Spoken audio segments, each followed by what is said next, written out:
অভিমুখে বিক্ষোভ কর্মসূচি নিয়ে যাব। বিক্ষোভ মিছিল হবে, সেই মিছিলে সবার অংশগ্রহণ আমরা প্রত্যাশা করছি। সংগ্রামী ছাত্রগণ, বন্ধুগণ, একই দাবিতে সারা দেশের জেলায় জেলায় বিক্ষোভ অনুষ্ঠিত হবে আজকে। সেই বিক্ষোভ কর্মসূচিতেও দেশবাসীর প্রতি আমাদের আহ্বান থাকবে যে সেই বিক্ষোভ কর্মসূচিতে অংশগ্রহণ করবেন, এবং এর মধ্যে দিয়ে যে আহ্বানটি দেশবাসীর প্রতি আমরা রাখবো সেইটা হচ্ছে এই লড়াই একটা প্রতিরোধ লড়াইয়ের জায়গায় নিয়ে যেতে হবে।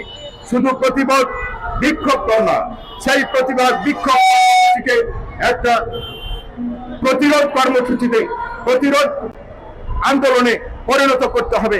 আমরা সেই প্রতিরোধ আন্দোলনে পরিণত করতে চাই। আগামী ডিসেম্বরের মধ্যে সেই বন্দরের new mooring container terminal, Pangaon terminal এবং মংলা বন্দর সহ লাউদিয়া এবং কুতুবদিয়ার সেখানে সমস্ত বন্দরগুলো সিঙ্গাপুর, মালয়েশিয়া সহ সৌদি আরব, দুবাই এবং মার্কিন যুক্তরাষ্ট্রের কোম্পানিগুলোর হাতে ছেড়ে দেওয়া হবে। আমরা সেই ঘটনার প্রতিবাদে আজকে বিক্ষোভ কর্মসূচি ঘোষণা করেছি।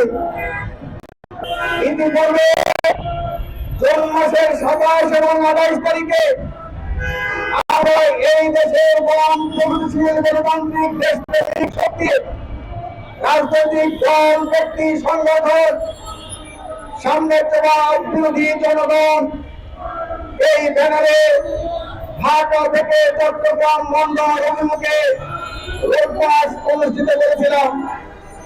সেই রোড মার্চে হাজার হাজার লাখো মানুষ ঢাকা থেকে চট্টগ্রাম যাওয়ার পথে জলাঞ্জলি দিয়ে মার্কিন সাম্রাজ্যবাদ সহ সাম্রাজ্যবাদীদের স্বার্থ রক্ষা করার জন্য একের পর এক জনবিরোধী সিদ্ধান্ত গ্রহণ করে চলেছে।